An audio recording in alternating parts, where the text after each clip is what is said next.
हजुरलाई चाहिँ STR block 100 मा स्वागत छ हजुरलाई पनि हजुर धन्यवाद छ। धन्यवाद। अनि अब हाम्रो भेटघाट भयो है। अब यहाँ चाहिँ अब नेपालीहरू खासै देखिँदैन। अब हामी अब त्यो आएको भेट्नुमा नि भयो। यहाँ अब काम गर्ने समयमा अथवा यताउति बाहिर हिँड्दाखेरि खासै नदेखिने क्या नेपाली अन्त नदेखिने। हजुर अनि अब आज चाहिँ फेरि हजुरलाई भेट्यो खुसी लाग्यो क्या।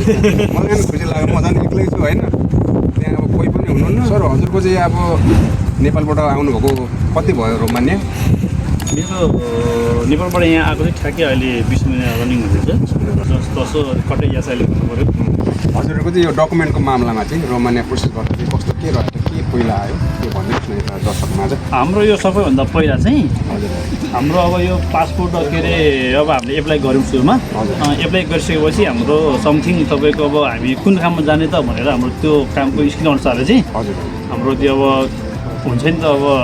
इन्टरभ्यू चाहिँ अब हाम्रो दिएन। त्यतिखेर चाहिँ हाम्रो चाहिँ अब त्यो ट्रेनिङ सेन्टरमा गएर चाहिँ हामीले आफ्नो कामको स्किलको ट्रेनिङ सेन्टर ट्रेनिङ दियौँ। हजुर अनि त्यो दिइसकेपछि हाम्रो लगभग 1 महिना पछाडि चाहिँ तपाईँहरूको अफ लेटर आयो भनेर भन्यो मेन बाबुले। हजुर अनि अफ लेटर आइसकेपछि चाहिँ अफ लेटर आइसकेपछि अनि तपाईँको अफ लेटर आइसकेपछि अनि त्यसपछि तपाईँको अनि हामीले अब पैसाहरू बुझाउनु पऱ्यो यताउति भन्नु मेन बाबुले। हजुर पैसाहरू हामीले बुझायौँ। अब चाहिँ भेटेर बुझाएको होइन जस 50,000 डिपोजिट भनौँ न। हजुर हजुर अफर लेटर आएपछि 5,000 बुझाउनु हो पासपोर्ट। अब आयो त्यही हो अफ लेटर आइसक्यो तपाईँहरूको। अब हामीलाई 50,000 चाहिँ अब यहाँ डिपोजिट गर्नुहोस्, अरू काम हामी गर्छौँ भनेर भन्नुभयो। अनि हामी त्यो 50,000 दियौँ। अनि अरू काम चाहिँ अब त्यस्तै हो 4-5 महिनापछि हाम्रो अनि पर्मिट आयो। अनि पर्मिट आइसकेपछि तपाईँको लगभग फेरि त्यस्तै 4 महिना जति चाहिँ तपाईँ हाम्रो लाग्यो त्यो के अरे भिसा आउनलाई। हाम्रो इन्डिया जानु परेन, इन्डिया जानु परेन। अनि त अब हामीले मेन फर्मै बोलाएर अब त्यो हाम्रो पालो थियो नि त इन्डिया गएर के अरे वहीँ इन्टरभ्यू दिनुपर्छ, भिसा निकाल्नुपर्छ भन्ने हाम्रो थिएन त्यतिखेर थिएन। अनि पछि हाम्रो त्यो 4 महिना जति लागिसकेपछि चाहिँ अनि तपाईँको ठ्याक्कै लगाएर चाहिँ 4 महिना पछाडि भिसा आइसकेपछि भिसा आएको 1 महिनाभित्र चाहिँ हाम्रो अनि फ्ल्याट भयो। फ्ल्याट भयो। त्यसपछि यहाँ रोमानिया आयो। ए अहिले जस उहाँ हजुरको पनि त्यस्तै रह्यो सँगै हामी एउटै होइन सँगै। अनि हजुरले उहाँ जे काममा पेस गर्नुभएको थियो त्यही काम छ अहिले यहाँ हजुर काम त्यही छ भन्नु। अब यस्तो छ अब रोमानियामा चाहिँ होइन अब तपाईँको गल्फ कन्ट्रीमा जस्तो हाम्रो अब इन्डियातिर म त इन्डियातिर नि अब गल्फमातिर नै काममा हिँड्यो भने त पहिला त गल्फ हो होइन। मैले इन्डियातिर नि अब यही स्कुलमै काम गरिरहेको। हजुर जुन अहिले यो बिल्डिङ कन्स्ट्रक्सन सम्बन्धी अब यो के अरे स्किल होटलमा यो सर्टिङ कार्पेन्टरमा गऱ्यो। उहाँ अब नेपालमा नि अब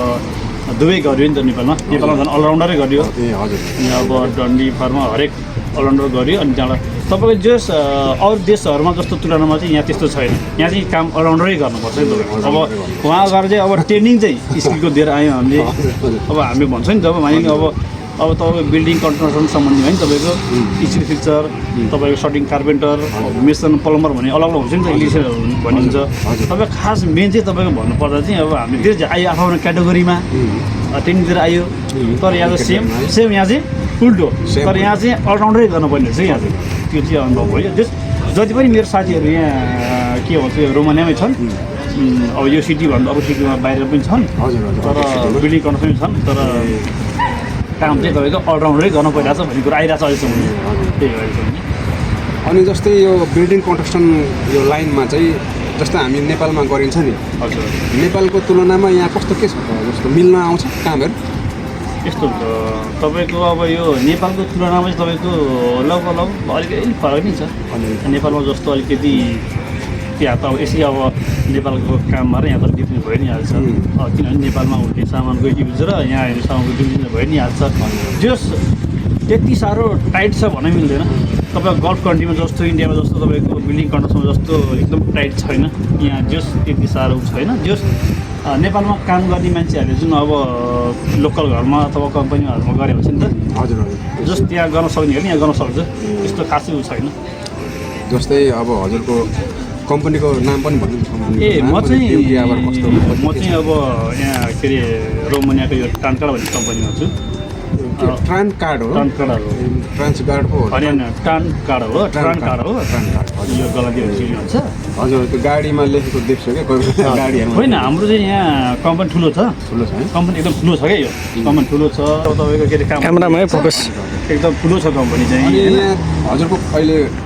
गरिरहनु भएको कम्पनीमा चाहिँ नेपाली दाजुभाइहरू कतिजना हुनुहुन्छ अब सबैभन्दा फर्स्ट पहिला हामी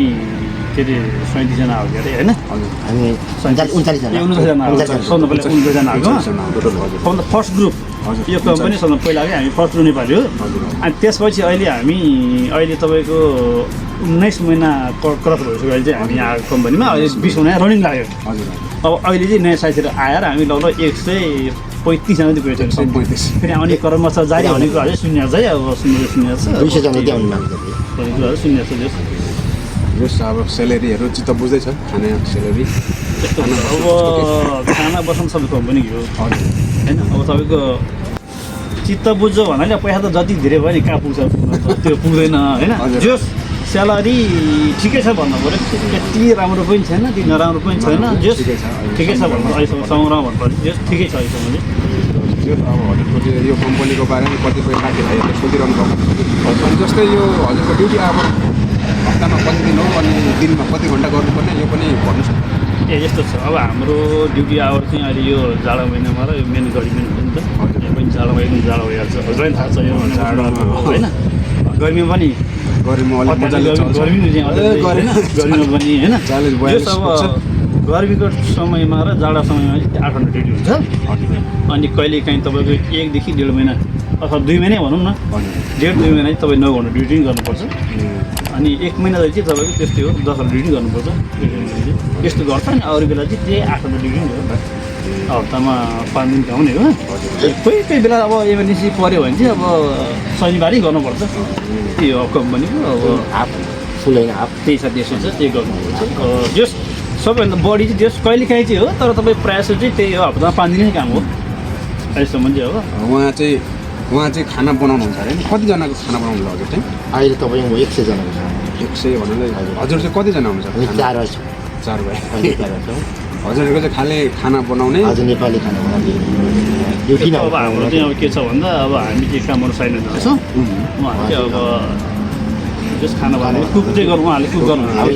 दिने खाना खाजा दिने काम त्यति छ ठिकै छ अनि हजुरको जस्तो यो नेपालबाट चाहिँ कामदारको रूपमा रोमानै आउँदा चाहिँ भाषाको कतिको समस्या हुँदो रहेछ त यो पनि भन्नु ए यस्तो हुन्छ अब यो भाषा भन्ने चिज चाहिँ यो रोमानियामा चाहिँ अलिक गाह्रै हुँदो रहेछ गाह्रै एकदम गाह्रो हुन्छ अब किन भन्दा अब अहिले हामी 19 महिनातिर क्रस भएर बिचमा लागिसक्यो हजुर अब अरू देशको मान्छेले भन्छ ए 3-4 महिना भाषा सिकिन्छ भन्छौँ तर यहाँ त्यो छैन हेर्नुहोस् अब हजुर पनि अब यहाँको अब धेरै महिना भइसक्यो होइन अब म पनि अब सुरु भयो सुरु भइसक्यो हजुर पनि हेर्नुहोस् भाषा किनभने अब भाषा चाहिँ अलिक अजिलो छ क्या यहाँको भाषा अलिकति गाह्रो के अब त्यति सजिलो छैन क्या जस भन्नु चाहिँ सजिलो छैन जस अहिले चाहिँ अब हामी चाहिँ के छ भन्दा अब काम चलाउँछौँ जस अब कामको बेलामा चाहिँ अब जस अब यहीँको मान्छेहरूसँग काम गर्नुपर्छ नि त अरू बेलामा त अब छ त हाम्रो कम्पनी अब इन्डियाको के अरे इन्डियाको छैन हाम्रो पाकिस्तानको छ श्रीलङ्काहरू छ अनि उनीहरू त हिन्दी भाषा गरिहाल्छ जस यहाँको मान्छेहरूसँग चाहिँ जस जे भयो नि पर्फेक्टली हामी छैनौँ यहाँको भाषा पर्फेक्टली जान धेरै गाह्रो छ गाह्रो छ एकदम भएन भनौँ न एकदम जस जे भयो नि हामी अब कामको विषयमा हामी काम चलाउन सकिन्छ भएको छ ल यति नै हो अलिक मुस्किल छ भाषा चाहिँ इङ्ग्लिस पनि यहाँ चल्दैन हजुर जस्तै मैले एउटा कुरा सोध्नै बिर्सेँ अघि जस्तै हजुरहरू त लगभग धेरै महिना अगाडि आउनुभएको रहेछ होइन हजुर त्यति बेला चाहिँ हजुरले कति चाहिँ मेन पावरमा तिरेर आउनुभएको हामीले त त्यतिखेर चाहिँ त्यस्तै हो अब 6.5 लाख भन्दा आयो 6.5 लाखतिर अब हेरौँ न अब नेपालमा बस्ने अब काम गर्ने अब राम्रो अब ऊ छैन त थाहा छैन वातावरण छैन अब जसरी अब अलिकति नेपालमा अब भने जस्तो स्यालेरी छैन नि त जसरी अब यसो केही यसो आफ्नो भविष्य बनाउनु लागि अथवा केही वर्ष यसो उमेर छोडेर यसो बाहिर घुम्नु भन्ने हिसाबले हो होइन त्यही हिसाबले हो होइन अब जस अब अहिले त नेपालहरू त अहिले हामी भन्दा नि बढी लिन बढी लिन्छ। त्यस्तो छ अब 9सम्म लिन्छ सम्म लिन्छ 9-10 लाखै भन्छ अब मान्छे अलिक सोझो यताउता हेरेको भने 9 लाखसम्म लिन्छ जति इन्डिया पनि आफैले कसैको इन्डिया जाने खर्च आफ्नै 1 लाख रुपियाँ खर्च लाग्छ अनि धेरै जस्तै हाम्रो पाला पनि त्यतिखेर आयो अब तपाईँहरू कति आउनुभयो मेरो 7 लाख आउनु हाम्रो पाला हाम्रो चाहिँ त्यो अब 6 भन्नु तिरेन कतिले 6.5 पनि तिरे कतिले 6 लाख पनि तिरे मैले 5-75 तिरेको अनि कोहीले अब त्यसै कोहीले छोरी पनि तिरेर है अब हामीले चाहिँ अब त्यस्तो एउटै मेन पावर भए पनि फरक पैसा लिन्छ नि मान्छेहरू अब त्यस्तो हुन्छ अब त्यो भने 1 वर्ष अगाडि 4 थियो हामी त्यसरी फेरि माग्ने 6 माग्छ यस्तो हुन्छ साढे 6 तपाईँ कस्तो हुन्छ अब मेन पावरमा पासपोर्ट चाहिँ अब धेरै 1 वर्ष 2 वर्ष वेट गर्नेहरूलाई चाहिँ अब धेरै वर्ष वेट गऱ्यो भने चाहिँ अब त्यस्तो चाहिँ गर्दो रहेछ होइन छुट भन्थ्यो त म त पछि हो म त यो विषयमा थाहा भएन त्यस्तो आफूले गरेको अनुभव चाहिँ अब अन्त्यमा चाहिँ एउटा कुरा भनिदिनुहोस् न त जस्तै कि अब कन्स्ट्रक्सन लाइनमा आउने साथीहरू पनि धेरै हुनुहुन्छ कि कन्स्ट्रक्सन लाइनमा रोमानिया कामदारको रूपमा आउँदा चाहिँ कस्तो के तयारी भएर आउनुपर्छ यसो हाम्रो दर्शकहरूलाई ए यस्तो अब तपाईँको कन्स्ट्रक्सनमा चाहिँ होइन अब मैले त यहाँ आएर धेरै अनुभव गरिसकेको छु हजुर अब म त बाहिर फिल्डमा पनि धेरै अब इन्डियामा नेपालमा पनि अब 9-10 वर्ष काम गरेँ मैले कन्स्ट्रक्सन लाइनमा होइन तपाईँ इन्डियामै मैले 5 वर्ष गरेँ नेपालमा पनि 5 वर्ष जति गरेँ मैले अनि तपाईँको अब 9-10 महिना त 9-10 वर्ष त्यही भयो यहाँ आएर 2 वर्ष नआइसक्यो जस अनुभवमा चाहिँ के छ भन्दा तपाईँको नेपालमा को काममा र यहाँ चाहिँ अलिक फरक नै छ त्यति साह्रो यहाँ अब हुन्छ नि त अब गल्फमा जाने साथीहरू अब त एकदम हरेक कुराहरूमा सेफ्टी अनि आफ्नो कामको क्याटेगोरीको स्किलहरू हरेक देखाएर राम्रो हुन्छ नि त अन्ततिर तर त्यस्तो यहाँ छैन तपाईँ यहाँ जस नेपालमा गरेको जस्तै छ नेपालमा गरेको जस्तै छ तपाईँ त्यति साह्रो ऊ छैन जस यहाँ अब आफ्नो स्किल अनुसारको काम सिकेर आउँदाखेरि चाहिँ अब म एक फेरि मात्रै गर्छु भने चाहिँ पाइएन अब स्किल पनि बाँध्नु पऱ्यो सर्टिङ पनि गर्नु पऱ्यो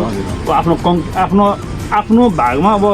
जुन काम गरिरहेको छ नि हामीले अब त्यो एरियामा चाहिँ अब सर्टिङ काम सर्टिङ गर्नु पऱ्यो अब स्किलको स्किल गर्नु पऱ्यो अब यो कङ्क्रिटको त्यो पनि गर्नु पऱ्यो त्यो जस आफ्नो पऱ्यो भने टोटली गर्नु पऱ्यो क्या त्यो हो कि त्यही नै हो ल प्रायः जसो मैले बुझेर छ रोमानियामा तपाईँको रोमानिया भयो नि अब अन्त युरोपमा चाहिँ म भन्न सक्दिनँ अब यो युरोपको यो रोमानियामा चाहिँ तपाईँको त्यो कन्स्ट्रक्सन लाइनमा चाहिँ तपाईँको जस अलराउन्डै गर्नु परिरहेको छ मेरो साथीले भन्ने कुरो सुन्नमा आएको छ मेरो कम्पनी मात्र हो कि भन्ने मैले चाहिँ विचार गरेको थिएँ तर अन्त यसो बुझ्दाखेरि पनि खासमा चाहिँ तपाईँको कामहरू चाहिँ अलराउन्डै गर्नुपर्ने रहेछ भन्ने कुरा सुनेको छ त्यति चाहिँ हो अन्त्यमा एउटा सन्देश दिनुहोस् न त अन्त्यमा अब नयाँ आउने साथीहरूलाई चाहिँ के सन्देश दिन चाहनुहुन्छ यसो भन्नुहोस् न हजुर त अब चाहिँ अब धेरै महिना बिताइसक्नु भएको होइन अब यस्तो हो अब मेरो विचारमा चाहिँ के छ भन्दा अब आउने साथीहरूलाई चाहिँ मेरो सन्देश चाहिँ के छ भन्दाखेरि चाहिँ अब जस आउँदाखेरि चाहिँ अलिकति बुझेर अब म एउटा यस्तो खालको काम सिक्छु यस्तै गर्छु भनेर अब उहाँलाई मेरो पठाउँछ नि त अब पैसा त लिन्छ तिमीहरू एक काममा जान लागेको तिमीहरूको स्यालेरी यति छ उहाँ भन्छ नि त तिमीहरूको $800 छ $1000 छ $700 छ भन्छ नि जस म भने जस्तो चाहिँ छैन कि मेन पावरले भने जस्तो चाहिँ हुँदैन होइन अब तपाईँलाई थाहा खाने हो भने रोमानिया ट्याक्स कति काट्छ भन्नु ट्याक्स होइन भन्नु ट्याक्सै बढी काट्छ स्यालेरी लेखाएको छ एग्रिमेन्ट पेपरमा अब धेरै लेखाएको हुन्छ अब पाउने बेला कति हुन्छ अब थाहा होला नि होइन यो काट्यो भने कति त्यो काट्यो भने होइन भन्नु त्यो छ जस भनेर त सजिलो छैन भनेर सजिलो छैन जस उहाँ मेन पावरले भनेर हामीलाई पैसा लिएर पठा जस्तो चाहिँ त्यो चाहिँ यहाँ अलिक हुँदैन यस अलिअलि फरक नै पर्छ त्यही नै हो किन भनौँ न हजुर यहाँ बस्नु भएको छ हजुरलाई पनि थाहा छ होइन अब उहाँ तपाईँले 7 लाख तिरेर आउनुभएको हामीले त 6 लाख हारेर तिरेर आएको अब उहाँलाई भनेको जस्तो स्यालेरी छ त्यहाँ छैन सबभन्दा धेरै नपाउनु छैन होइन हो त्यही भएर अब किन भन्छ मेन पावरले चाहिँ अब भन्छ ए यति लाख त्यो देश पनि 3 दिन भइसक्यो नि त दिनुपर्छ भन्छ नि त हो त्यो भने जस्तो चाहिँ छैन कि भने जस्तो छैन पैसा धेरै लगानी लगाएर चाहिँ नआउनु प्राइस धेरै नलाउनु मेरो विचारमा के छ भने तपाईँको अब मेन पावरले त्यो देशले 3 दिन भइसक्यो हरेक भइसक्यो होइन तिमीहरूको यो स्किममा जान लागेको तिमीहरूले यति दिनुपर्छ भनेर भन्छ नि जस त्यो अनुसारले चाहिँ स्यालेरी पनि अलिक छैन अब उनीहरूले भनेको छ उनीहरूले त पैसा कमाउने बाटो हो एउटा कमाउने बाटो होइन अब हामी त एउटा के छ भन्दा अब हाम्रो त आउने बेला त हामी त्यतितिर आयौँ त्यतिखेर हामीलाई धेरै महँगो भएको हो कि भनौँ न त्यतिखेर पनि महँगो भयो भने त होइन अब यता अलिक सपिङ खर्च भने के भने यता गर्दा सबै 7 लाखै घट्छ है 7 लाखै भनेपछि यहाँ हो त धेरै हो अनि त्यही भएर चाहिँ अब आउने साथीभाइहरूलाई चाहिँ म के सन्देश दिन चाहन्छु भने राम्रोसँग बुझेर अब सकेसम्म त आफ्नै रोमानियामा के छ भने तपाईँलाई पनि थाहा छ होइन कतिपय मान्छेहरू के छ भन्दा सकेसम्म आफ्नै सिकाएको राम्रो के भन्छ त अब त्यो यहाँ त अलिअलि भाषा जानिँदैन राम्रोसँग इङ्ग्लिस अलिक बुझिँदैन काम गर्न पनि गाह्रो हुन्छ केही महिना होइन अब अरू जस्तो जस्तो छिटो भाषा पनि जानिँदैन त्यस्तो हुन्छ होइन जस जे भए पनि अब आउने साथीहरूलाई चाहिँ यस राम्रोसँग बुझेर आउनुहुन्छ आउनु होला त्यही हो अब हाम्रो लागत धेरै नलाग्ने युरोप भनेर तपाईँको धेरै मान्छे युरोप भने मरिहत्या गर्छ मान्छेले हुन त अब मान्छेले भन्छ अब रोमानिया जान पाए पनि सिक्न पाए नि हुन्थ्यो मान्छे 10 लाख भयो नि तिर्छु 9 लाख भयो नि तिर्छु भन्छ नि तर किन भन्दा अब त्यही त नि भने सुन्नु न अब 7 लाख रुपियाँ 8 लाख रुपियाँ तिरेर आउने खर्च गरेर आउने मान्छे नि यहाँ ऋण तिर्नलाई मिनिमम 1.5 साल लाग्छ लाख नि भन्नु लाग्छ अब घर फ्यामिलीले हेर्न नपर्ने मान्छेहरूले अब आफूले थोथोरी खर्च गर्ने चाहिँ अब 1 वर्षमा नि हो फ्यामिली हुनेलाई त गाह्रो छ नि पठाए जति समय ऋण तिर्न लिनु परिहाल्छ लेबर पनि मिलाउनु पर्यो त्यो व्यवहारिक मिलाउनु पर्यो घर त्यही मान्छेले पैसा बढाउनु पर्यो त्यस्तो हुन्छ पैसा धेरै त्यस्तो हुन्छ अब मान्छेले अब भन त मेरो पारा के भन्छ जार्मनलाई जाऊ नजानु नजाऊ भन्छ भन्नु त बाध्य नै छ अब आउनलाई छ तर एउटा के हो भने भन्दाखेरि चाहिँ आउँदाखेरि चाहिँ अब मेन पावरले भन्छ नि त अहिले $800 दिइरहेको छ अब यति छ भनेर त भन्छ नि जस त्यहाँ जति चाहिँ अहिले हुँदैन होइन उहाँ देखाउँछ स्यालेरी $800 छ भने तपाईँको चाहिँ 8 नै पाउँदैन क्या त्यो के हुन्छ भन्दा तपाईँको यहाँ त थाहै हजुरलाई पनि यहाँ बस्नु भएको अब ट्याक्स काट्छ हरेक काट्छ यो काट्यो भन्दा त्यो चाहिँ अलिक कम नै हुन्छ जस अलिक कमै हुन्छ जस धेरै अब धेरै चाहिँ भन्ने त्यही हो हजुरलाई पनि थाहा छ मलाई पनि थाहा छ जस बढी यहाँ स्यालेरी बस्ने भने त्यो 80,000 90,000 कतिपयको 1 लाखसम्म अब राम्रो हिँड्छ 1 लाख माथि छ नि कतिको होइन राम्रो कम्पनीहरू ओभर टाइम राम्रो चल्ने हेर्नु पर्यो नि 1 लाख भन्दा माथि पनि छ माथि छ तर सालाखालामा त्यही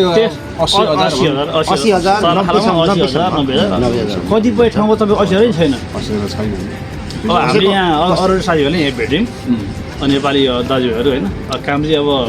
गर्नुभएको थियो अब यो गर्नु भयो नखोलौँ होइन जो जे भयो नि उहाँहरू पनि त्यो अब दुःख पिँढै छ क्या नेपाली दाजुहरू भेटघाट सब भेटेर भइन्छ कुराकानी भइन्छ होइन अब एक अर्कामा अब हामी अब बोलचाल गरिन्छौँ होइन अनि के छ हजुर कस्तो छ हजुरको पनि सोध्दाखेरि अब त्यही हो कोहीको हामीभन्दा पनि धेरै कम छ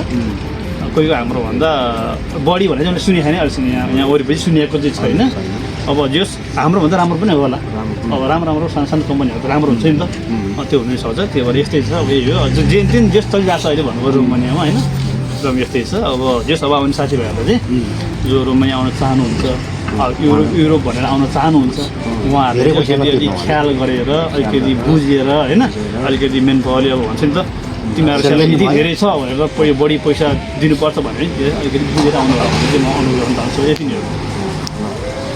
अब यति राम्रो समय दिनुभयो होइन यसको लागि धेरै धेरै धन्यवाद अब हजुरलाई पनि अब ढिलो भयो अब हामी लाग्छौँ पछि यसो भेटघाट गरौँ हुन्छ नम्बर भइहाल्छ नम्बर छ म कल गर्छु पछि भेटघाट आज चाहिँ क्यामेरामा उहाँ हुनुहुन्थ्यो हजुरको शुभ नाम भन्नुहोस् न मेरो नाम प्रकाश गिरी हो हजुर प्रकाश गिरी ए